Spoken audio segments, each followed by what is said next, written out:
অমিত শাহ ভারতবর্ষের আপনি গৃহমন্ত্রী, আপনি গুজরাটে গিয়ে নানান ইঙ্গিত বাংলার পক্ষে দিয়েছেন, মানে বাংলার সম্বন্ধে দিয়েছেন। আপনি ঘুষপেটিয়ার কথা বললেন, আপনি যেন বললেন যে কোন একটা রাজ্যে এসআইআর কাজ হতে দিচ্ছে না বললেন। আপনি গণতন্ত্র নিয়ে অনেক ভাষণ বললেন, দেশের নিরাপত্তা নিয়েও অনেক কিছু বললেন, কিন্তু আসল বাস্তবটা কি? দেশ নিরাপত্তাহীনতাতে ভুগছে, এটা তো সত্যি। আর যদি আগাম জানা যেত তাহলে পরে এই আতঙ্কবাদীরা পেহেলগাঁওতে ঢুকে নিহত পর্যটকের এই ঘটনাটা হতো না, পর্যটকরা মারা যেত না, ভারতীয় পর্যটক। আবারও দিল্লিতে এরকম বোম ব্লাস্ট হতো না।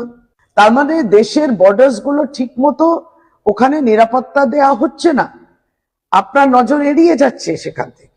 মাননীয় মুখ্যমন্ত্রী বাংলার মমতা বন্দ্যোপাধ্যায় একটা চিঠি দিয়েছেন চিফ ইলেকশন কমিশনারকে, সেই মর্মেই চিঠি দিয়েছেন যে এসআইআর নিয়ে তো তাড়াহুড়ো কিসের।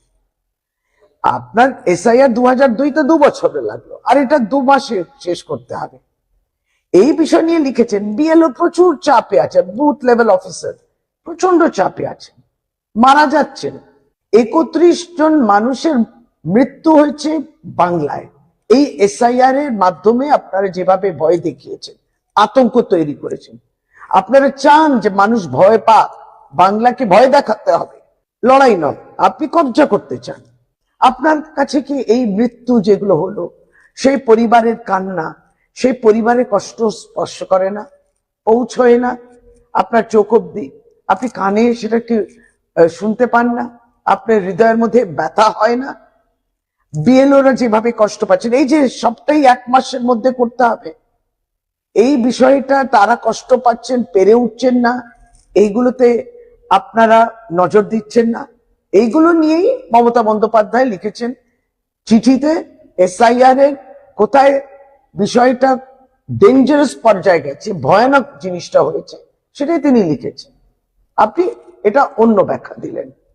যাই হোক, বাংলার মানুষ কিন্তু বিজেপিকে বহিরাগতই মনে করে। আগামী নির্বাচন সেটা দেখিয়ে দেবে। আপনার বোধহয় 50-এর কমেই দাঁড়াবেন বাংলায়।